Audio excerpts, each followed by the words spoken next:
guys, it's Ariana. Welcome back to my channel. So for tonight's video, we're going to be reading some more scary stories. As per usual, I have my wicked candle in here, making the home smell like a caramel apple. A couple people have commented recently telling me that I should light this candle and that they're going to buy me a new one so that I can light this one. This one actually, I've never seen it before. I've only seen it once in store, and it was like a Ray Dunn collector's edition at literally HomeSense. So I don't even know if she's ever going to make this candle again. And I honestly just really like the aesthetic of it, and I like telling you guys about it every time I do a video because it's like a good luck thing. I don't know, it's a superstition, but I wish you guys could smell it because it actually does smell amazing, and the wax inside it is like bright green. I've never lit it, and honestly, I probably never will. But if you guys would like me to light a candle in every video, I can definitely do that because I have enough candles to do that. So let me know in the comments down below. So tonight's video is going to be a little bit different than what we usually read. So I usually read like paranormal stories and ghost stories and your guys' like true creepy stories. This one is a fictional story, so I'm gonna give you guys that heads up now that it is a fictional story. And I know some of you guys don't like the fictional ones, but some of you guys actually really like the fictional ones. So I like to sprinkle nonfiction in with fictional. So this one is a fictional story. So it is from the no sleep section, and I'm very excited to read it because it is very creepy. So this is from the no sleep section. It is from the Reddit author porridge_farm_rubbers. I believe that's how you say it. So I will link the author down below if you guys are interested in following along and reading more of their creepy stories. I'm sorry if I said that wrong. There is a bunch of like dashes in between their names, so I'm not exactly sure how to say it, but everything will be listed down below so you guys can go check out this Reddit author. But let's jump into the spooky story because it's really creepy, and it's titled, "This Technology Shouldn't Exist." For 6 months, I'd been on the job hunt since I'd been laid off. I was nearly out of money and at the point of complete desperation. With over 300 applications submitted and not a single offer to show for it, I was beginning to search for how to survive on the streets, when a very curious message came through on my professional social media account. It was from a recruiter at a biotech company that I couldn't recall ever applying to, nor indeed that I could even remember hearing from before. And all her message said was that she might have an opportunity for me. No description, no list of skills required, no salary, just a number to call if I was interested. With no other prospects, I was interested in anything that might get me paid at the time, and I dialed her number almost immediately. She told me that while she didn't have a job to offer, she did have an opening in a study that the company was conducting, and if I qualified for it, I would be very well compensated for my time. Unwilling to give me more details over the phone, she asked if I could come to her facility the following day for an interview with the scientist leading the study, and provided me an address. The only stipulation she gave was that if I qualified, they'd want to start the study right away, and they need to keep me overnight. She recommended I pack a bag just in case.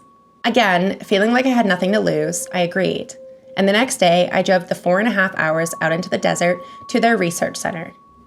It was impressive, designed in a modernist architectural style and with the front completely made of glass.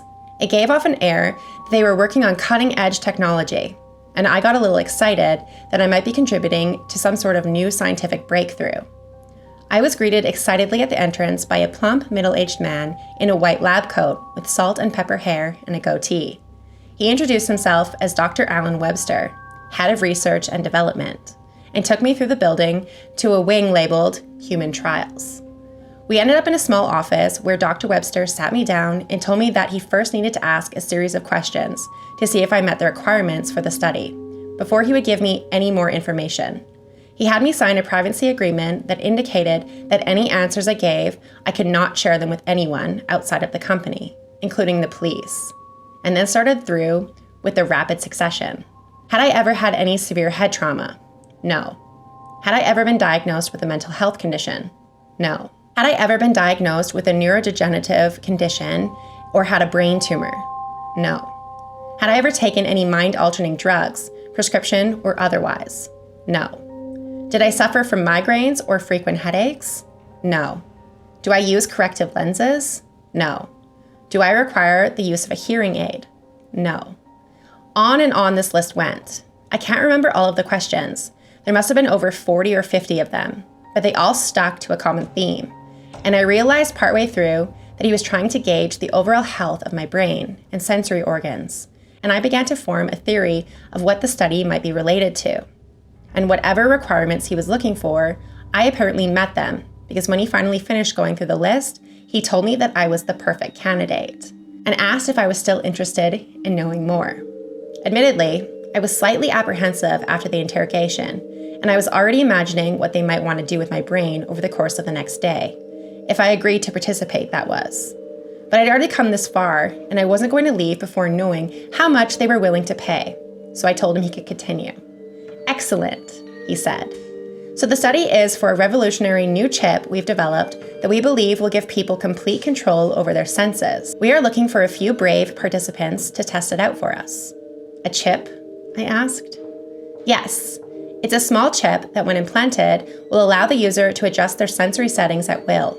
Going in for surgery and you don't want to or can't be put to sleep with anesthesia, simply shut off your senses of feel and maybe sight and sound. Loud neighbors keeping you up all night, adjust down the hearing sensitivity. Something your spouse cooked tastes terrible, turn off your taste buds and smile through the whole meal. Those are just the basic user applications. We're hoping that if you can turn down some senses, you'll be able to turn up others. On the battlefield, that might mean a soldier could push most of its sensory processing to sight and be able to see targets more clearly while filtering out the noise or fighting around him.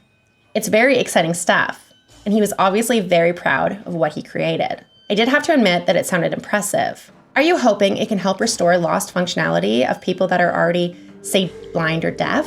There is some potential there, but many things like deafness and blindness or paralysis are due to physical implications, damaged or disconnected nerves, and the like. This chip won't fix that or correct a total loss of a sense. But if someone is suffering from partial loss of function, we're hoping they'll be able to boost the signal in the brain so that the senses might allow them to see an improvement. He was very enthusiastic in his explanations, but my apprehension had grown throughout all of them.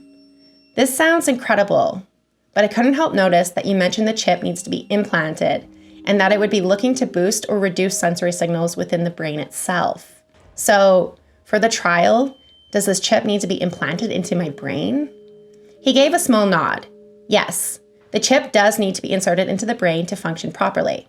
That's why we need to keep you here overnight. If you agree, today we'd implant the chip. Then we'd monitor you tonight in one of our recovery rooms. And tomorrow we conduct the trial of its functionality. This was way too much for me. I'd figured there was a chance that a study at a biotech company would be somewhat invasive, but not to the degree of requiring brain surgery. And I certainly hadn't prepared myself for the idea of having my brain operated on the very same day. I'm sorry, I began, but Dr. Webster cut me off. Before you say anything else, would you like to know how much we're offering if you do choose to move forward? I was certain that it wouldn't be enough to convince me, but I agreed to let him tell me anyway. At least, so I knew how much I was turning down and had a frame of reference if I was contacted by another company to sell my body for science. As this is obviously a lot to ask of you and requires significant intrusion into your body, you will receive $125,000 a day for your services. I'd been leaning back in the chair I was in, and when I heard the amount, I fell straight forward. Dr. Webster got up from behind the desk he was sitting at and helped me to my feet, before we both sat back on our original positions. I could barely form words. When I regained my composure, $125,000 a day? I stuttered. Yes. So that's $125,000 for today and $125,000 for tomorrow. So a total of $250,000 paid upon full completion of the trial. We don't expect the actual testing of the chip's functionality to take more than a couple of hours, so you might be back home by dinner time tomorrow night. So you'd be $250,000 richer. The look on his face told me that he knew it would be nearly impossible for me to turn down that amount of money. My mind wasn't processing the information properly. That would mean I would change my whole life. We know. To be perfectly frank with you, you weren't chosen at random. We're aware that you've been unemployed for some time and that you could use a break. Candidates for this trial are in need of an opportunity, and we're willing to provide one. All you need to do is sign here. He pushed a clipboard in front of me and instinctively reached for the pen, but I stopped myself. I got the feeling he was trying to rush me before I could think about it all too hard. Hold on. Let's just slow down for a second. With a moment to pause, his words sunk in, and something was bothering me. First, how did you know about my unemployment status? You were just out combing the internet for someone desperate? Why not grab someone off the street instead? He looked annoyed at my question. Unfortunately, I can't disclose our recruiting process to you, as it's completely confidential, but I wouldn't frame it so harshly. Like I said, we look for people that are really in need of an opportunity, as we understand that participating in a trial like this may not be very attractive. for those with other means of an income. And as for your question of experimenting on anyone, to be honest, I find it insulting. This is a legitimate business enterprise with lucrative contracts all over the world. We would never consider doing something unethical.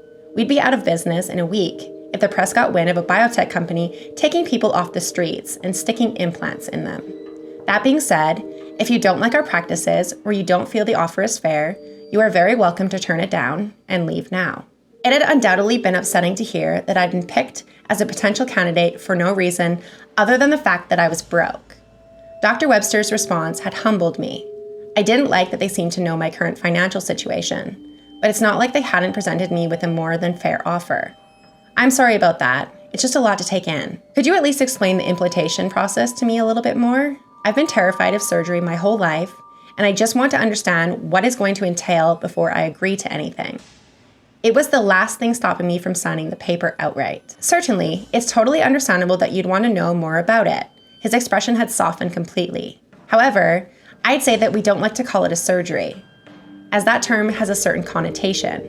We've developed a very minimal invasive implantation process that requires that we only make one small hole in your skull, and then we feed the chip to the final implantation site through a pathway in the brain that will have no impact on your physical or mental function. The whole thing only takes about an hour, and the recovery time is basically non-existent. You'll feel perfectly normal by tomorrow morning. We don't even need to put you asleep for the process. We'll give you some medication to help you relax and then numb out the area of the skull, but that will be the only part you'll feel. While you're working, you can just watch TV. And if you're going to ask, I can't tell you exactly where the chip is going to reside, and that's part of the IP of the device, but I guarantee the procedure is 100% safe. His words had been intended to be comforting, I'm sure, but the thought of having a hole drilled in my head and a chip snaked through my brain to be installed somewhere was a very daunting one. But at the same time, $250,000 was a monumental sum, and one that I was willing to accept some risk for. Dr. Webster pushed the clipboard closer and handed me a pen. I signed it. The next hour was spent going through a mountain of paperwork. I had to provide bank account information, beneficiary information, sign an NDA, and an indemnification agreement, and so many consent forms that my hand was cramping by the end of it all.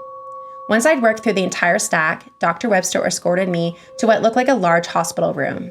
It had a twin bed in the corner and a TV on a stand in front of it.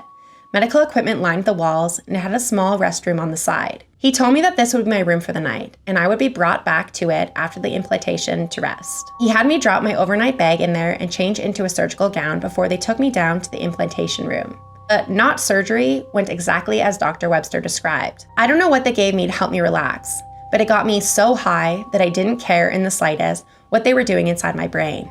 I just giggled away at the cartoons that they put on for me to watch. Everything had moved so quickly after I signed the paperwork that I hardly had a second to think about any of it. Before I knew it, I was laying in bed in my suite, drowsy from all of the medication they gave me. Implantation complete. Dr. Webster came in to check on me a few times throughout the evening and provided me with pain medication when I complained of a minor headache. This only made me sleepier, and I recall shutting my eyes, seeing that it was 8 p.m. When I opened them the next day, I found that it was already 7 a.m. I slowly rose from the bed, groggy, but otherwise feeling fine. It actually took me a moment before I even remembered the events of the previous day.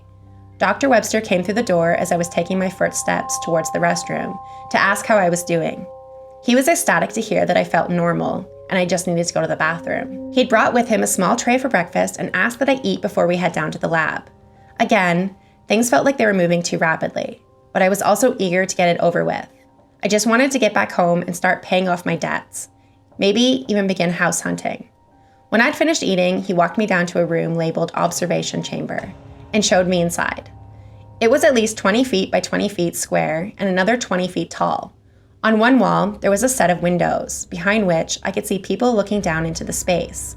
The entire room was painted white, and the chair with restraints on its arms and legs that was bolted to the floor was in the center of it. Dr. Webster directed me to sit down, while he explained that the restraints were for my safety. He said that the test would likely be very disorienting as he played with the settings of my senses, as he didn't want me to accidentally hurt myself. With the implantation process behind me, I figured that the hardest part was over, and I didn't put up a struggle as he strapped me down.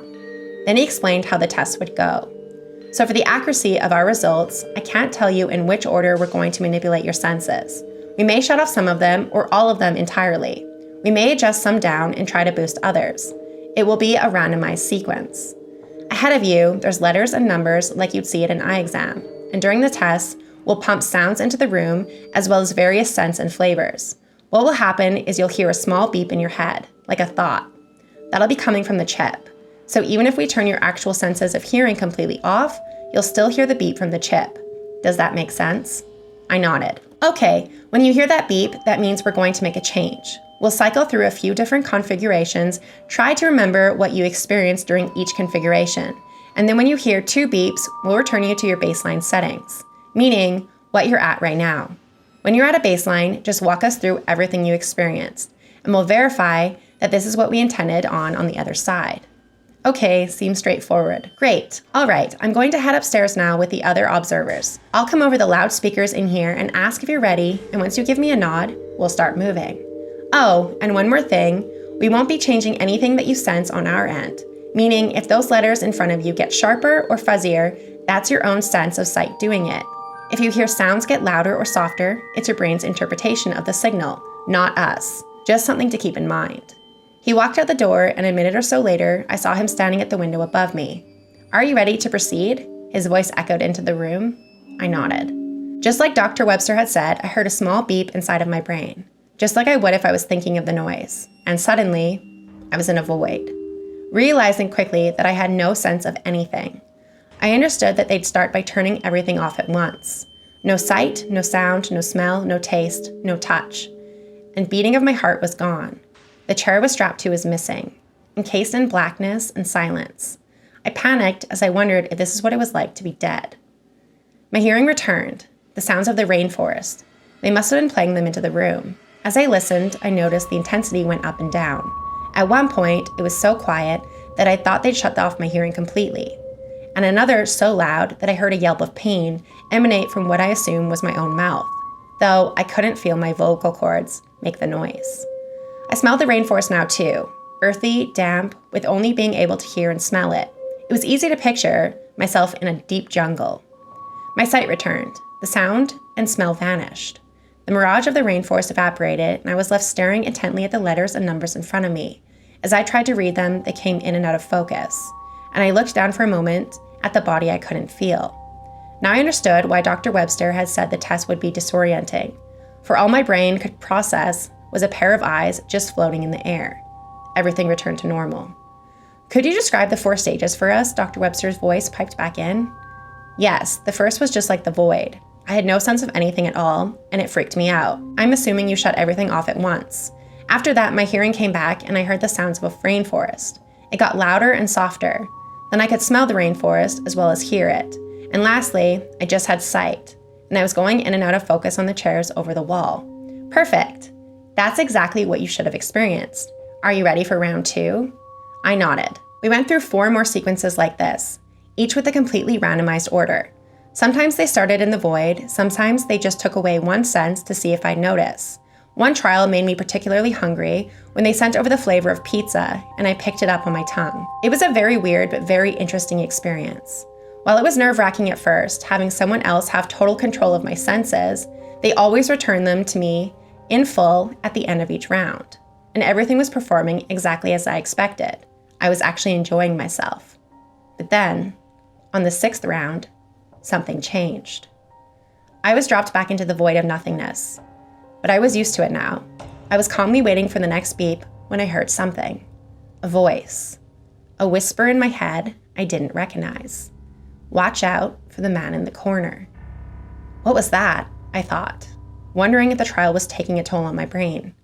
My sight came back. At first, everything appeared normal, but then I saw a shift of movement in the corner of the room. I looked over, and I recognized the outline of a man in the shadow. I couldn't make out his features. It was almost like he was part of the shadow that surrounded him, but 2 bright white slits sat on his face. He was staring at me. My sight was taken, but I got my hearing back. However, this time, it wasn't the rainforest, or the circus, or the ocean. It was footsteps. The man was walking closer to me. He's coming for you. Whoa! Hey, stop! There's someone in here with me. I heard myself yell the words, but no one replied to me over the speakers. My hearing was gone now, and I found I could feel the chair I was sitting in. He wants to hurt you. Then there was a hand with fingers that were far too long, rested on my right shoulder. I felt a razor-sharp nail run down my left cheek, and I knew this thing was right behind me. What the fuck is that? I could feel my vocal cords moving, and I knew I must be screaming. My sight came back now. I turned, and towering over my head, the man made of shadow flashed a smile that was far too wide. He slithered to my side. I tried to look at the windows and yell for Dr. Webster, but my vision was blurred beyond the nightmare in front of me. I was back in the void now, terrified of what was happening to my body. I pleaded more for them to stop internally, and I hoped externally. This time, when my senses were all returned, I was sweating and breathing heavily. I panned the room searching for the shadow man, but he was gone. Could you tell us what you experienced this time? Dr. Webster's voice came into the room just as casually as it had every other trial. What was that? I yelled at him. What was what? He answered. The voice in my head and the shadow that touched me, that wanted to hurt me? There was nothing in the room with you, and any voices in your head would just be your own thoughts. No, that's bullshit. Something was different this round. You guys didn't hear me yelling for you to stop? No, you were quiet the entire time, just like the rest of the trials. He sounded completely calm, but I knew he had to be lying. I heard myself screaming. Look, I don't know what's going on here, but I'm done. I want out of this thing. This is enough. I struggled against my restraints, and without warning, I was plunged back into the void, and I started to panic. The voice came into my head again, saying, this is going to hurt when you can feel. What's going to hurt? What did they do to me? I tried to talk to the voice with my thoughts. I could see again, and I quickly scanned myself for injuries when I saw it. My right index finger had been sliced off and was laying on the floor in front of me. They sent me back into the void. I continued to plead with them, but I realized it was useless. I was at their mercy. Oh, I hope you don't like your legs. I heard a saw whirring somewhere down low in front of me, then the squelching of me being cut and the high-pitched whine of blades. I started to plead and beg. I won't take your money, just let me go home. I knew they were listening, but they just didn't care. I wasn't prepared for the agony that came next. White-hot pain radiated from my left leg below the knee, then from my right hand. My hearing was still on, and I made noises I never knew I was capable of. As I entered the void once more, I began to sob. I didn't even try to fight it this time or to scream out. I accepted that they were just going to kill me. I tasted blood in my mouth, and I was certain I'd coughed it up when they plunged a knife somewhere into my lungs. But when my senses were returned, I saw that I was completely fine. At least physically. Both of my legs were intact, my finger was back on my hand, and there was no gaping wound in my chest. How about this time? Can you describe everything for us? There was darkness in his voice now. I could tell that he knew exactly what I experienced. I snapped at him. What the fuck is this? If you can describe what you experienced in detail, the trial will be over. If not, we will have to run it again to make sure it's working properly. He was cold in his delivery. Terrified of what else they might do, I relented and relayed back everything that I seen, heard, and felt, and tasted during the last round. Well, it looks like we're done here. Someone will be down shortly to set you free and escort you back to your vehicle. The funds will be deposited into your account within the next 2 days. Thank you for your participation. I only just barely caught everything that he said, and I saw him start to step away from the window. I was yelling, "What about the chip? Aren't you going to take it out?" I realize now that I never asked what was going to happen once the trials was over. Oh no, we can't remove it. That's too much of a risk to your brain now that it's attached itself. And in any case, it's our insurance that you won't discuss your experiences here with anyone. We'll be keeping an eye on you. Don't forget what we can do to your perception of reality. His last line was dropped with such a hint of menace that I shuddered. I understood then that they were going to hold me for hostage for the rest of my life. At any point, if I did something that they didn't like, they could just send me to the void, or worse. Eventually, someone I'd never seen before came and unstrapped me, then quickly rushed me out through a back door to my car. I drove back to my apartment in silence. Since I got home 3 days ago, I haven't slept. The money was deposited into my account just as they said it would be, but I can't enjoy any of it. I can't stop thinking about what its payment was. The technology shouldn't exist. I don't know what their plans are for, but I know it's not the bullshit Dr. Webster fed me to get me to agree to this study. And I realized that I can't keep it a secret, even though I know what posting this means for me. Even though I just heard the voice again. You shouldn't have done that. And that was the whole story. Oh my God, that is such a well-written story and so creepy and just plain all around, like, not okay. I'm so glad that that is a fictional story. It's not real. Don't worry. I mean, it could be real. We don't know. We don't know what scientists are doing in labs. But I mean, as for what I know at the moment, that is a no sleep story. That is a fictional story. That is not real. It can't hurt you. But oh my God, that freaked me the heck out. I was on the treadmill the other day and I read it and I literally almost fell off like 3 times because I was so like sweaty and gross, and it wasn't from me working out. Like I was just like anxiety induced. So I'm very sorry if that story caused you anxiety, because it caused me anxiety and I felt I needed to share it. So thank you so much for watching this video. If you guys did enjoy this video, please leave me your favorite Halloween emoji in my comments down below, because obviously this is a very spooky story and really scary story. And honestly, it's just on like the line of being like almost real, because it's technology related and not paranormal related, that it's like, it's just even worse than paranormal. So leave me your favorite Halloween emoji in the comments down below. If you have any spooky stories that you want to share with me, please feel free to message me either over my Instagram or over my email, and I will definitely read your guys' personalized stories. Thank you so much for watching, and I will see you guys at the next video. Bye.